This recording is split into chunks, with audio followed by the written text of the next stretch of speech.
विवेक यादव जी, गाजियाबाद से। राधे राधे। राधे राधे महाराज जी।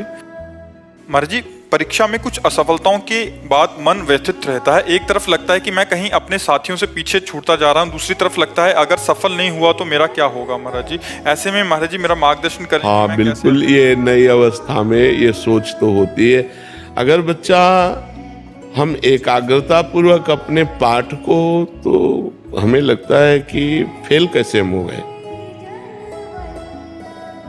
आपके ग्रंथ इतने बड़े बड़े नहीं, हमारे ग्रंथ इतने मोटे मोटे हैं।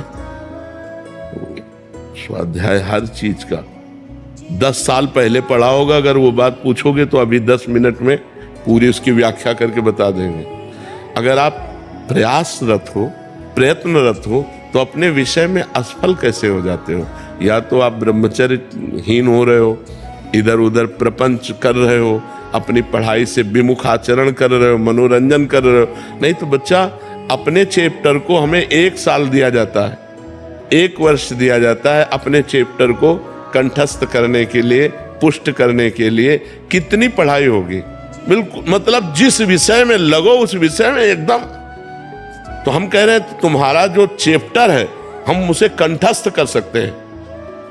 तो हम इतने कमजोर क्यों हैं कि हम फेल हो जाते हैं।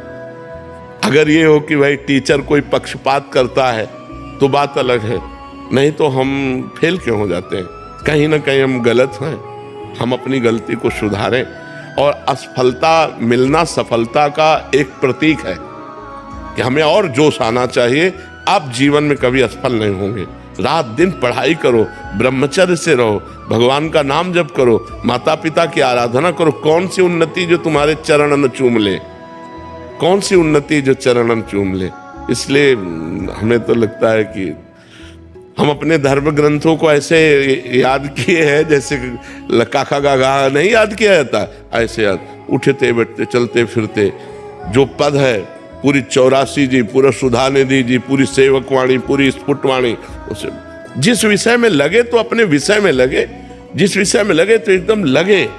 तो आप फेल कैसे हो गए। अपने विषय का ज्ञान आपको क्यों नहीं है। ऐसा तो कोई चैप्टर प्रश्न दिया नहीं जाता जो क्लास का ना हो।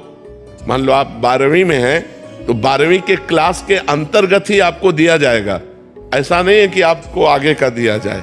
आप जितनी क्लास में पहुंचते जाएंगे योग्यता, उतना ही आपको प्रश्न दिया जाएगा। तो हमको अपने चैप्टर को घुस करके घुन की तरह लगना चाहिए। जैसे गेहूं में घुन लग जाता है ना, पूरा खोखला कर देता है, ऐसे में अपने चैप्टर में लग करके पूरे चैप्टर को अपने माइंड पे बैठा लेना चाहिए। हमारा माइंड बहुत विस्तार से है, अनंत जन्मों के संस्कार भरे हुए हैं। छोटी सी चिप में मन की अनंत जन्मों के, तो ये सब पूरा आपको भर लेना चाहिए।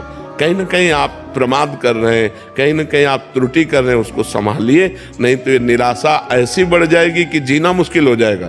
बच्चे, अभी बच्चे हैं ना, अब जैसे देखा कि जैसे इन्होंने कहा हमारे दोस्त सफल हो रहे हैं, तो दोस्तों के सामने नीचा, घर परिवार में जाने पर कि यार हमने यार इतने रुपए लगाए और तुम फेल हो गए, यार ठीक नहीं है। अब वो अंदर से इतना घुट जाता है कि उसे एक रास्ता दिखाई देता है। ऐसे कोटा में बहुत से बच्चे जो करते हैं, उसका कारण है कि उनको एक रास्ता नजर आता है कि अब मित्रों में कैसे जाऊं और घर के परिवार वालों को कैसे मुंह दिखाऊं। हर जगह ये आता है कि फेल फेल फेल, तो इससे अच्छा है कि हम कर लेते। कोई रास्ता थोड़ी है। आप भूत प्रेत बनोगे, फिर नाना प्रकार के और दुख भोगोगे।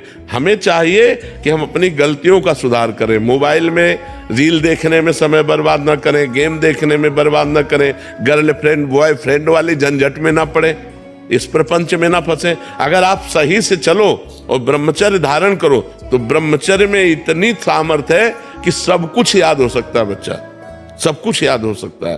तो आप निराश मत हो, संयम में चलो और आगे उन्नति को प्राप्त हो। ऐसा नहीं कि बराबर अवनति हार ही हाथ लगेगी, ऐसा नहीं है। आप प्रयासरत रहो, ठीक है। टीना जी, जोधपुर से। राधे राधे महाराज जी। महाराज जी, हम जो भी नया कार्य करते हैं उसमें हमें विफलता ही मिल रही है, तो क्या ये एक समय का फेर है या थोड़े समय के लिए नया कार्य रोक देना चाहिए ऐसे? नहीं, पूर्व में हमारा प्रारब्ध जो है वो अशुभ जोरदार है, इसलिए हमको सफलता नहीं प्राप्त हो पा रही। जैसे हमारे दो प्रकार के कर्मों से शरीर बना हुआ है, शुभ कर्म मतलब पुण्य, अशुभ कर्म मतलब पाप। जब हमको दंड भुगताया जाएगा तो विपत्ति, असफलता, पराजय, तिरस्कार, अपमान, निंदा ये हमको मिलेंगे, क्योंकि इन्हीं के द्वारा दुख हमें प्राप्त होता है। और जब हमारे पुण्यों का नंबर आएगा तो सफलता, सम्मान, प्रशंसा, सत्कार ये हमको प्राप्त होंगे। तो हमें धैर्य रखना चाहिए, कार्य को रोकना नहीं है, कार्य को हमें करते रहना है। हम एक दिन विजय को प्राप्त होंगे, क्योंकि वो पाप कर्म बराबर थोड़ी बना रहेगा, वो भुगता के खत्म हो जाएगा। अच्छा, उसको जल्दी नष्ट करने के लिए नाम जप करो, भगवान का नाम जप करते हैं, एक नियम लेकर के नाम जप करो। वो काउंटर चला है आजकल नया, तो एक गिनती रखो, 10,000 नाम, 20,000 नाम, 50,000 नाम, रोज नाम जप करो, भगवान से प्रार्थना करो, पूर्व प्रारब्ध क्षय होगा, हर कार्य में सफलता मिलती चली जाएगी। और कोई भी कार्य करने के लिए भगवान का सुमिरन करना अत्यंत आवश्यक है। हनुमान जी लंका में जब प्रवेश हुए तो कैसे प्रवेश हुए? भगवान का सुमिरन करते हुए। प्रविश नगर की जय सब काजा, हृदय राख कौशलपुर राजा।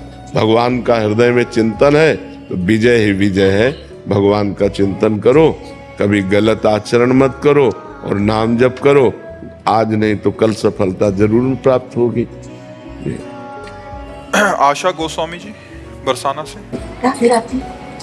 राधे राधे महाराज जी। महाराज जी, जब भी मेरे ऊपर कोई परेशानी आती है, श्री जी मेरे साथ रहती है, मुझे पूरा पक्का भरोसा होता है कि मेरे साथ कुछ गलत नहीं होगा। लेकिन कुछ समय बाद कभी कभी कुछ बात पे भरोसा टूट जाता है महाराज जी। ऐसे में टेंशन होने लग जाती है, मेरे साथ ऐसा क्यों हुआ, क्यों होता है महाराज? राधा नाम जप करो, अधिक से अधिक राधा नाम जप करो, तो हमारी जब बुद्धि पवित्र होगी तो संशय नहीं होगा। थोड़ी बुद्धि मलिन है तो उसी में संशय उत्पन्न हो जाता है, और नहीं तो भरोसा करो। लाडली जी तो परम कृपालु हैं, परम दयालु हैं। कृपालुता दयालुता की समुद्र हैं स्वामिनी जी, और आप उनकी सखी हैं। मान लो गोस्वामी परिकर से हैं तो आप उनकी सखी हैं, फिर चिंता क्या करना। और देखो ये बात हमको दिमाग में रखनी है कि जैसे दिन आया है तो रात्रि आएगी पक्का, ऐसे सुख आया है तो दुख आएगा। ये संसार में हमारा जन्म हुआ है तो यहाँ सुख दुख से संघर्ष झेलना पड़ेगा। भगवान का अवतार हुआ तब सुख दुख झेलना पड़ा, अपने तो मनुष्य हैं। सोचो, जिनका सुबह राज्याभिषेक होने वाला चक्रवर्ती सम्राट पद पे, सामय के 14 वर्ष का वनवास दे दिया गया, नंगे पैर, तपस्वी भेष, किसी नगर में नहीं जाना, जंगल में वास करना। सोचो, जो राजकुमार जहाँ सुंदर कोमल गद्दे बिछे हैं वहां चरण रखते हैं राम जी, वही सिया जी, वही लक्ष्मण जी कंक्रीट कांटों से भरे हुए जंगल में 14 वर्ष व्यतीत करने के लिए। तो ये भगवान ने अवतार लेकर के हमको दिखाया कि जब हम भगवान होकर के बराबर सुखमय जीवन व्यतीत नहीं कर सके तो तुम इंसान होके कैसे व्यतीत कर सकते हो। इस मृत्यु लोक में दुख सुख का संयोग बना ही रहेगा। आज 10 दिन सुख है तो 11वें दिन थोड़ा दुख आ जाएगा, 11वें दिन दुख है तो फिर 10 दिन बाद सुख आ जाएगा। ऐसा क्रम चलता है, इसलिए हमें धैर्य पूर्वक रहना चाहिए। अपने इष्ट पर कभी अविश्वास नहीं करना चाहिए, लाडली जू पर कभी अविश्वास नहीं करना चाहिए कि यार दुख चल रहा है, पता नहीं लाडली जू हम पर प्रेम करती है कि नहीं करती है, अब नाराज तो नहीं हो गई लाडली जू। लाडली जू कभी नाराज नहीं होती। ने कहूँ न रिस कहूँ भूली हूँ ना होत सखी, रहत प्रसन्न सदा ये मुख हास्य है। ऐसे सुकुमारी प्यारे लालजू की प्राण प्यारी, धन्य धन्य धन्य तेज इनके उपास है। तो धन्य है आप, श्री जी की सखी है। खूब नाम जप करो और हर परिस्थिति में लाडली जू की जय बोलो, संशय मत करो हृदय में। आयुषी मित्तल जी कैथल से। राधे राधे महाराज जी। महाराज जी, आप कहते हैं कि एक प्रभु का ही ध्यान करना चाहिए, क्या इसका ये मतलब है कि हम केवल उनका ध्यान करें, बाकी किसी भगवान के मंदिर में न जाएं? प्रभु का मतलब क्या है? राम जी प्रभु, शंकर जी प्रभु, कृष्ण जी प्रभु, पार्वती जी प्रभु। प्रभु तत्व है, वही विविध रूप धारण किए। तुम्हारी जहाँ रुचि हो तो आ जाओ, मन हो हनुमान जी को पूजो, मन हो राम जी को पूजो, मन हो शंकर जी को पूजो, मन हो श्याम जी को पूजो, वही तो प्रभु है। प्रभु तो वही है। प्रभु माने होता स्वामी, ईश्वर। तो ईश्वर एक है, उसके रूप अनेक है। जो रूप माने वो मन में आवे वो पूजो, मना थोड़ी है। कहीं मना है क्या? तो फिर कैसे? हमने कभी कहा है क्या कि किसी के मंदिर नहीं जाना चाहिए? तो फिर भगवान के तत्व में जब देखते हैं तो एक है, और जब लीला में देखते हैं तो अनेक हैं। वो अनेक रूप धारण किए हुए हैं। तो हमारी जहां श्रद्धा बने, हमारी दुर्गा जी में श्रद्धा बनती तो हम दुर्गा जी में, हमारी सिया जी में, हमारी प्रिया जी में, जहां बने श्रद्धा वहां श्रद्धा करो, मना थोड़ी है। प्रभु तो वही है। देखो वही इतना सुंदर श्याम सुंदर है तो वही भयानक नरसिंह रूप है। वही इतना सुंदर राम रूप में है तो वही मत्स्य रूप में है, वही कूर्म रूप में है। विविध अवतार भगवान ने धारण किए, वही प्रभु तो है जी। मेरी वाइफ है यहाँ पर, हम थोड़े 15 साल से उनकी काफी तबीयत खराब रहती जी तो हम उनका इतना इलाज करवा चुके हैं हर जगह से। जी। तो अब धीरे धीरे उनकी थोड़ी सी इस चीज में जो हिम्मत टूटने लगी है। जी। तो आप थोड़ा सा उन्हें मार्गदर्शन कर सकते हैं? हाँ नहीं, हिम्मत मत तोड़िए। 20 साल से हमारी किडनी फेल है और 20 साल से हम कष्ट भोग रहे हैं, लेकिन आप देख रहे हैं क्या हम अपनी हिम्मत तोड़ी है क्या? हम आपके सामने बैठे हैं। अच्छा, आप केवल दवाइयों का भरोसा रखते हैं और हम भगवान का भरोसा रखते हैं। आपने पाप कर्म भी कर लिए होंगे, लेकिन अपने बचपन से बाबा जी हैं। कोई भूल कोई गलती बहुत संभाल कर जीवन चलाया, लेकिन पूर्व का पाप, पूर्व जन्म का पाप हमको दंड दे रहा है। हम उसको भोग रहे हैं, आनंद पूर्वक भोग रहे हैं। तो आपका पति, भगवान की कृपा इतनी कि वो आपका सहयोग देने वाला है। तो आप बड़े सौभाग्यशाली हैं जो आपको ऐसा पति मिला हुआ है। ये जरूर है कि पूर्व का कोई प्रारब्ध ऐसा है जो आपके शरीर को दुख दे रहा है। तो नाम जप करते हुए भगवान के आश्रित से इसको सहो। जैसे अब हम अपने मन को रोज समझाते हैं, बस शरीर छूटा कि भगवान के दरबार में जाना है, चुपचाप सह ले, तो आनंद पूर्वक सह रहे। तो ऐसे चुपचाप नाम जप करते हुए सहती जाओ, और आपको तो दवाइयां भी मिल रही, सब व्यवस्था है, भगवान की कृपा है। आप ऐसे निराश मत होइए और हताश मत होइए। हम आपके साथ उदाहरण हैं। 20 साल से किडनी खराब है और रोज अतरे दिन रोज डायलिसिस हो रहा है। कितनी परेशानियां हैं। तो हर कष्ट को सहने के लिए हमें मनुष्य शरीर मिला है। निराश मत होइए, ठीक है? राधे राधे महाराज जी। महाराज जी, अभी तक सब अच्छा चल रहा था, अचानक से रास्ता भटकने लगी, गुस्सा इतना आने लग गया है कि सबसे चिढ़ हो गई है। महाराज जी, श्री जी में लगे रहने का मन करता है, उन्हीं के बारे में सोचने का मन करता है, बट गुस्से के कारण महाराज जी कह रहे हैं कि कुछ दिन गुस्सा क्यों आता है? गुस्सा प्रभु जैसे तिलक लगा लिया माथे पे तो मतलब मायके वाले बोलते ओ पाखंड, वहां से ले रही हो तो बोलते हो, जैसे आपने बोला कि राधा राधा, सब में राधा राधा बोलो, ओहो ड्रामा, तो ऐसे ऐसे बोलते हैं सब। हाँ, बिल्कुल बिल्कुल बिल्कुल। तो हम आपको एक उपाय बताएं। रज जैसे लेके आप गीली करके लगाते हो, वैसे सूखी लगा लो। समझ रहे हो? नहीं, एक बात कह रहा हूं, जैसे बचना हो ना कि लोग हमको ना कहें, तो हमें अपना काम बनाना है। ऐसे लगा अंदर ही अंदर राधा जप करें। अंदर अब हम जब क्या कर रहे हैं तुम्हें क्या पता, किसी को क्या पता है। तो अगर हम व्यवहार में झगड़ा ना करना चाहें, अब जैसे अब हम तिलक लगाए हैं, आपका पति ही आपका विरोध करने लगे, तो हमें लगता है अच्छा नहीं रहेगा। हमें वो तिलक गुप्त लगा लेना चाहिए। सूखी रज को जब हम गीली करते हैं ना, तो गीली ना करें, सीधे वही बट्टी लेके ऐसे अगर करें तो तिलक तो लग गया और तिलक दिखाई भी नहीं दे रहा है। तो हमें लगता है जैसे पति है, ससुर है, सास है, घर के जन है, अगर वो भक्ति विरोधी है तो हमें चाहिए गुप्त भक्ति करना चाहिए। हम उनको भी आदर करें, उनको भी प्यार करें, क्योंकि उनका पद है। जैसे पति है, वो हमें अपने मनोनुकूल चलाने की चेष्टा करेगा।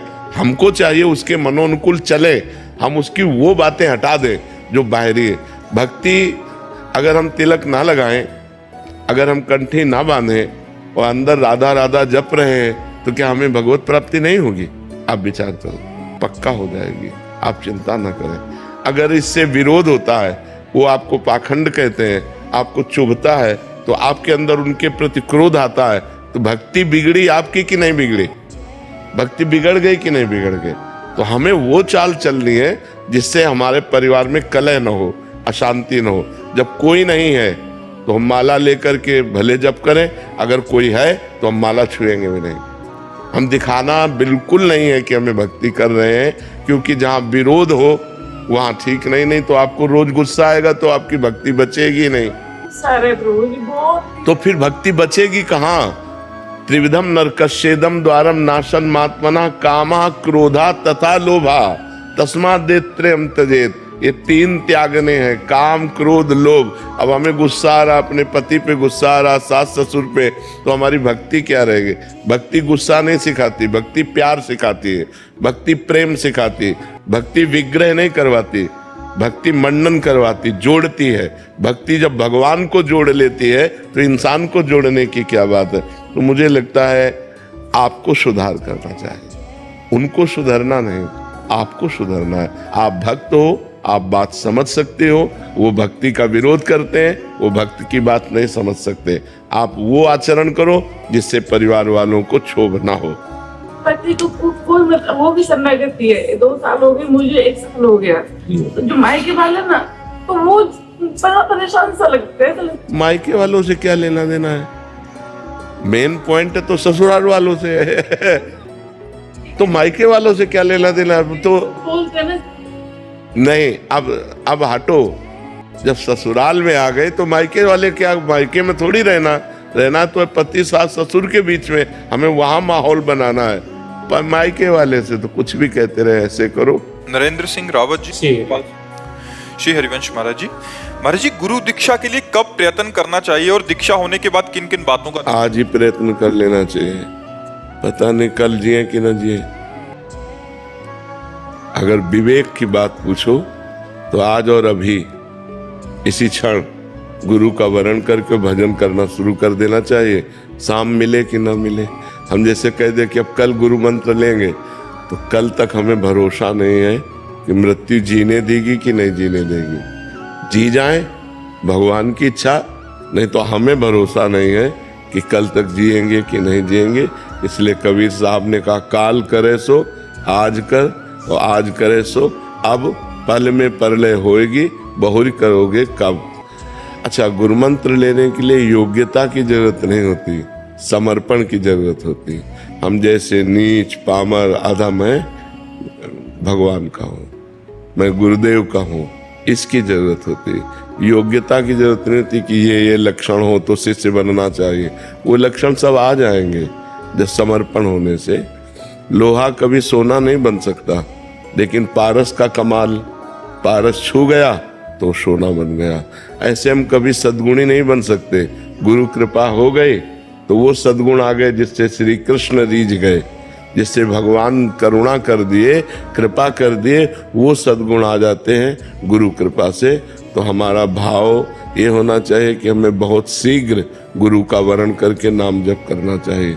जितनी जल्दी भगवान कृपा करे हमें गुरुदेव मिल जाए और हम खूब नाम जप कर लें। मृत्यु के पहले अपना काम बना ले, जिस काम के लिए आए हैं। हम यहाँ भगवत प्राप्ति के लिए आए हैं। मानव जीवन अच्छे आचरण करके भजन करते हुए श्री कृष्ण प्राप्ति के लिए है। समझ पा रहे हैं? तो जब हमारा प्रबल भाव बन जाए, हमें गुरुदेव का वरण कर लेना चाहिए, ज़्यादा इंतजार नहीं करना चाहिए, नहीं तो मृत्यु का कोई भरोसा नहीं है, कब हमारे शरीर को छीन ले। तो मान लो अभी गुरु मंत्र लिया, अभी प्राण निकल गए तो अभी भगवत प्राप्ति हो जाएगी। अभी गुरु मंत्र लिया और उसी को जपने लगे और हमारे प्राण निकल गए तो अभी भगवत प्राप्ति हो जाएगी। इसलिए हम चाहें कि हमारा कोई सेकेंड भगवान से विमुख न जाए, कोई मिनट भगवान की स्मृति रहित न हो। 2 साल से मैं यही सोच रहा था कि दीक्षा लूं या 2 ना। साल से सोच रहा था। हाँ, ये गलत काम थोड़ी है, गलत काम को लंबा तारा जाता है। तो मुझे ऐसा लग रहा था मेरे अंदर ये विकार, मतलब नहीं तो हमारी बात समझे आप? हाँ, कि हम जैसे हैं, हम जैसे हैं। अब विकार दूर कब होते हैं? जब भगवान का नाम जप करते हैं। गुरु की शरण में होते हैं, साधु संग करते हैं, तभी तो हमारे दुर्गुण नष्ट होते हैं। हम दुर्गुण नष्ट करके सदगुरु की शरण में जाए, ऐसा तो असंभव है। सदगुरु की शरण होने पर दुर्गुण नष्ट हो जाते हैं, ये संभव है। तो हमें लगता है हम जैसे हैं, जैसे गंदे हैं, ऐसे हम शरण में हो जाए तो हमारा काम बन जाएगा। अक्षय जी, महाराष्ट्र नागपुर। हमारी माई श्यामा जी को राजू। महाराज जी, आपके चरणों में कोटि कोटि प्रणाम। महाराज जी, आप कहते हैं कि नाम जप से बढ़कर जीवन में कुछ भी नहीं है, नाम जप नहीं तो सब बकवास है। महाराज जी आगे ये कहना चाह रहे हैं, महाराज जी भाव इनका है कि महाराज जी फिर मंत्र जप का क्या, दोनों में नाम और मंत्र एक ही आता है, नाम और मंत्र एक ही आता है, उसको अलग करके नहीं देखते हैं। जैसे 16 नामों को हम महामंत्र कहते हैं, जो हरे कृष्ण कृष्ण कृष्ण हरे हरे, हरे राम राम राम हरे, इसे मंत्र नहीं कहा गया, इसे महामंत्र कहा गया। तो नाम और मंत्र और महामंत्र सब एक ही है, लेकिन जो वैदिक मंत्र हैं वो पवित्र अवस्था में जपे जाते हैं, और जो नाम है वो किसी भी समय जप सकते हो। अपवित्रा पवित्रो वा सर्वावस्थांगतोपि वह यह स्मरेत पुंडरीकाक्षम सवायाभ्यंतरा शुचि। वो बाहर और भीतर से परम पवित्र होता है जो कमल नयन भगवान श्री हरि का नाम स्मरण करता है। तो आप जैसे नाम है तो आप शौचालय में बैठे हुए भी अंदर अंदर जप सकते हो, लेकिन मंत्र नहीं, मंत्र पवित्र अवस्था में जप सकते हो। तो नाम और मंत्र ये सब एक ही हैं, भगवत प्राप्ति कराने वाले।